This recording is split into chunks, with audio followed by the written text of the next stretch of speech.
President Donald Trump has begun his second term with a seismic shift in U.S. politics. In just a week of coming to power, Donald Trump has turned campaign promises to actions in sweeping and sometimes controversial ways. Our next report tells you more.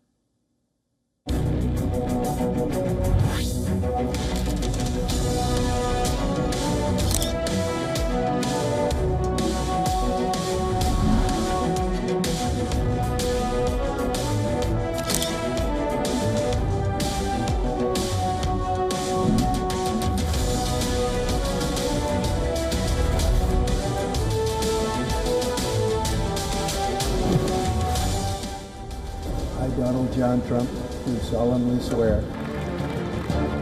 Donald Trump's inauguration was no less than a spectacle. He claimed to be saved by God to restore America's greatness and performed a sword dance. Elon Musk, one of Trump's high-profile allies, hailed the moment as the return of King.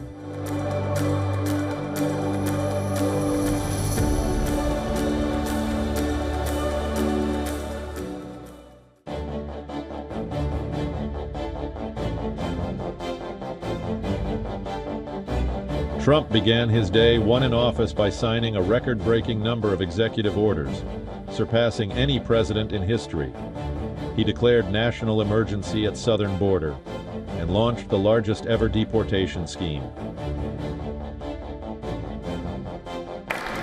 All illegal entry will immediately be halted, and we will begin the process of returning millions and millions of criminal aliens back to the places from which they came.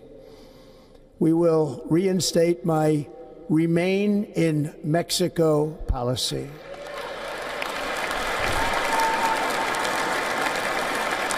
I will end the practice of catch and release. Trump's moves reshaped the immigration policy. He eliminated birthright citizenship and narrowed the government's recognition of gender to just 2 categories. Trump went on to set a 24-hour deadline to end the war in Ukraine. His highly polarizing act of pardoning 1,500 Capitol rioters from the January 6th insurrection has been questioned. In a move to boost his America First stance, Trump pulled U.S. out of the Paris Climate Agreement and the World Health Organization.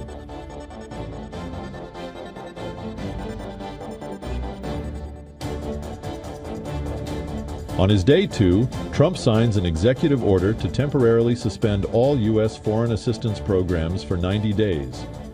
A day after offering TikTok a 75-day grace period, Trump's this remark left people in splits. Are you open to Elon buying TikTok? I would be if he wanted to buy it, yeah. And on your inauguration, I'd like Larry to buy it too. I have the right to make a deal.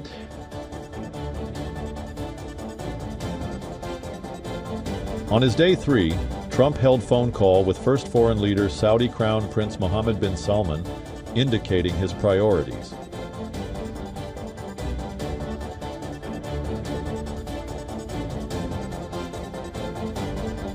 Trump wasted no time asserting U.S. dominance at the global stage. He issued a stark ultimatum at the Davos Forum: manufacture in U.S. or face hefty tariffs. From the standpoint of America, the EU treats us very, very unfairly, very badly. They have a large tax that we know about, and a VAT tax, and it's a very substantial one. They don't take our, essentially don't take our farm products, and they don't take our cars, yet they send cars to us by the millions. They put tariffs on things that we want to do.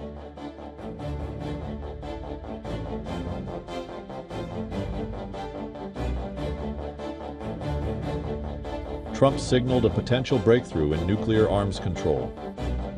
Trump unveiled an ambitious plan to convene talks with Russia and China, targeting significant reductions in nuclear weapon stockpiles. Domestically, Trump faced hurdles with cabinet appointments. Pete Hegseth's confirmation as Defense Secretary passed the Senate by a razor-thin 51-50 vote.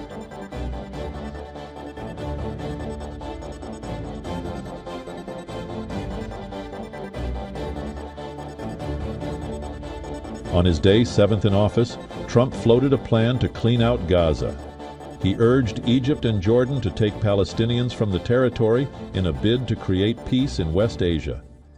As Trump's whirlwind first week sets the tone, one question looms large.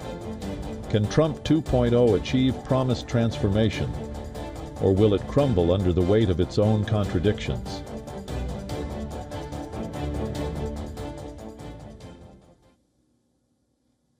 All right, for more on this, we are now being joined by Adel Nazarian, Senior Media Fellow at the Gold Institute for International Strategy. Hi, Adel, and good morning. Well, 1 week into Donald Trump's second term, what are your thoughts about how things have been going? So I think that, Suzanne, great to be on with you again. Happy New Year. What an incredible way to start the year, let me tell you. I think that we can all agree Trump's presidency, his first week in office began with the force of a tidal wave, nothing less than that, and fulfilling his promises to shake up the political status quo, which is what he did.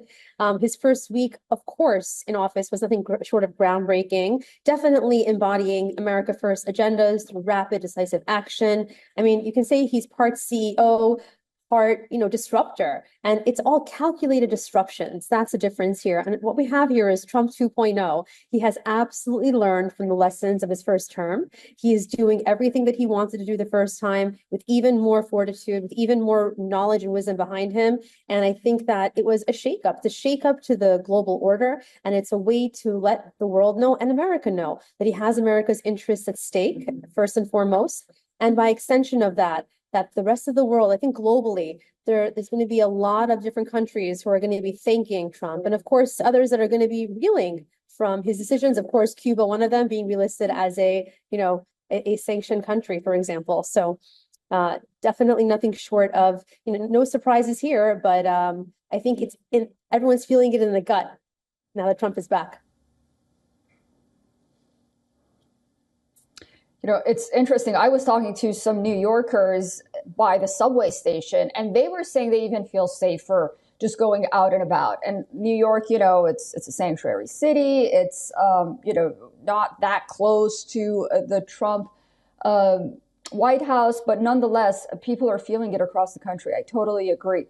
So from Canada to Colombia, Ukraine, and other places, a lot of people in countries are bracing for the impact Donald Trump's presidency, Donald Trump 2.0, will have on their countries and on relations with the United States. But President Trump made these promises on the campaign trail, and it seems like he's carrying out every single promise that he made one by one. What are your thoughts about how different countries are feeling in sort of working with the United States? I think that this is a really, really a breath of fresh air. We just saw that Trudeau has announced his resignation a few weeks ago, and I think that's really wonderful news for Canada. I think the best case scenario here for Canada, honestly, and for the US, and I'm going to say this, I've said it before, I'm going to say it again, though I haven't said it here yet, is to combat BRICS. I think the best option is for Canada to honestly adopt the US dollar. I think that's definitely a possibility. I think Trump's the only one who can get it done. I think leaders across the world, including, Putin, Zelensky, let's say, to end the Ukraine war, they're also really much more comfortable because they see that Trump is someone who knows how to negotiate. And I think Canadians as well, different countries that you mentioned, they're all feeling there's shockwaves, of course, from Canada to Colombia, Ukraine to Europe. But I think overall, there's a definite sense of, I think, more stability with the fact that Trump works just a transactional framework and how he approaches international relations.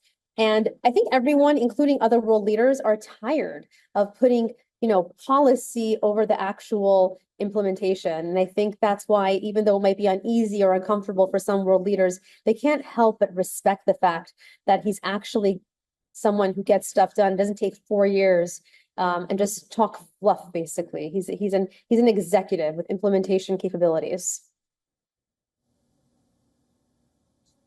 Oh, yeah, what a breath of fresh air, honestly. And I think you're right. Those countries also definitely feel what we're feeling here at home as well. Adel, it's always a pleasure talking to you. Thank you so much for joining us this morning on WION. Thank you. Thank you. For all the latest news, download the WION app and subscribe to our YouTube channel.